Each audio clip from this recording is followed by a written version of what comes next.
দুই নম্বর হলো যুব সমাজের একটা গঠনতন্ত্র হওয়া দরকার।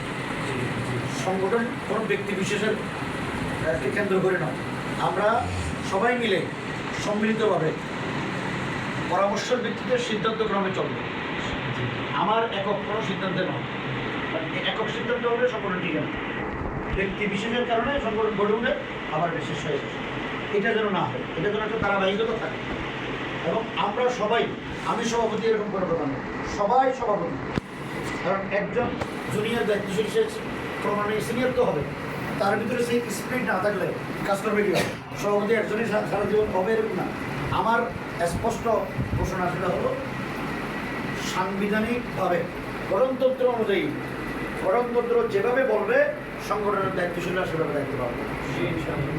তাহলে আমাদের মধ্যে কোনো ভুল বোঝাবুঝি, পদ পদবীর লোভ লালসা নিয়ে কোনো কাজ করতে হবে। দ্বিতীয় নম্বর হলো যুব সমাজটাকে আমরা রাজনৈতিক প্ল্যাটফর্মে, রাজনৈতিক কর্মকাণ্ডে বেশি বিস্তৃত না করে আমরা যদি সামাজিক, নেতৃত্বসুলভ এবং প্রশিক্ষণমূলক কাজে যদি বেশি করে, তাহলে আমাদের নেতৃত্ব দ্রুত কী হবে, প্রসার হবে, সাংগঠনিক কাজগুলো দ্রুত প্রসার হবে। কাজ করলে আপনাকে বলতে হবে না যে ভাই আপনি যুব সমাজে আসেন। যুব সমাজের ধারাবাহিক কার্যক্রম যদি নিয়মতান্ত্রিকভাবে চলে, মানুষ যুবকরা অটোমেটিকলি যুব সমাজের আকৃষ্ট হয়। তো আমার বিনীত আবেদন আপনাদের মধ্যে যে আমরা গত মিটিংয়ে যেভাবে 15 জন ছিলাম, আলহামদুলিল্লাহ আজকে অনেকেই উপস্থিত হয়েছে। আমি কয়েকটা সিদ্ধান্তমূলক কাজে আমরা অর্জন করব। এক নম্বর হলো ইসলামিক যুব সমাজ, আমাদের মাসুদ ভাই শুরুতে একটা প্রস্তাব করেছেন যে সাম্প্রতিক সময়ে একটা যুব সমাজের যুব সংগঠনের একটা ঐক্যবদ্ধ ফোরাম তৈরি হচ্ছে। তো আমাদের পক্ষ থেকে, যেহেতু আমরাও একটা সংগঠন, আমাদের পক্ষ থেকে প্রতিনিধিত্ব থাকাটা আমি জরুরি মনে করছি। আপনারা কী মনে করেন? যখন প্রয়োজন হবে আমরা প্রতিনিধিত্ব করবো, কিন্তু ওই স্রোতে যেন আমরা গা বাঁচিয়ে না।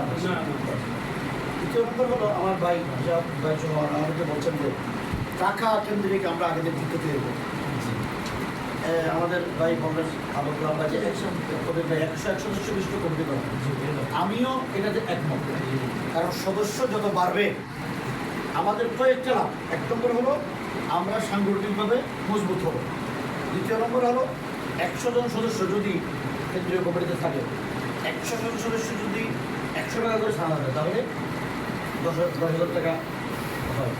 আর যদি আমি কথা কমিটিকেও বলছি, হেফাজত ইসলামের কমিটি করতে গিয়ে আমার যে অভিজ্ঞতা হয়েছে, বিশেষ করে একটা জেলার কথা বলি, কুমিল্লায় 17টা থানা উপজেলা, 9টা পৌরসভা, 9 আর 17 কত 26 জেলা কমিটি হলো 151 জন। ওরা করছেন কি, একটা কাজ করছেন, আমরা বলি নেই, আমাদের থানা কমিটি হলো 101 সদস্য বিশিষ্ট, পৌরসভা 100 সদস্য বিশিষ্ট, জেলা হলো 151 সদস্য বিশিষ্ট। তো ওনারা 17টা থানা, 9 পৌরসভায় 917 926।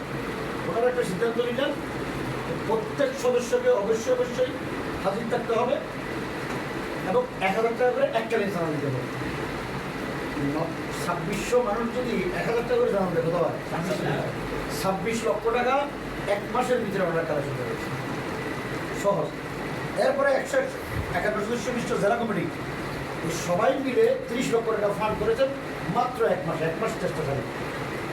ফান্ড করার পরে এই 2600 লোককে একত্রিত করে যে শিল্পকলা একাডেমি হলে, ওখানে প্রায় 2500 নিচে উপরে 2500 শেয়ার, ওরা আরও আশেপাশে শেয়ার দিয়ে 2600 লোকের সবাইকে বাধ্যতামূলকভাবে হাজির করার চেষ্টা করছেন।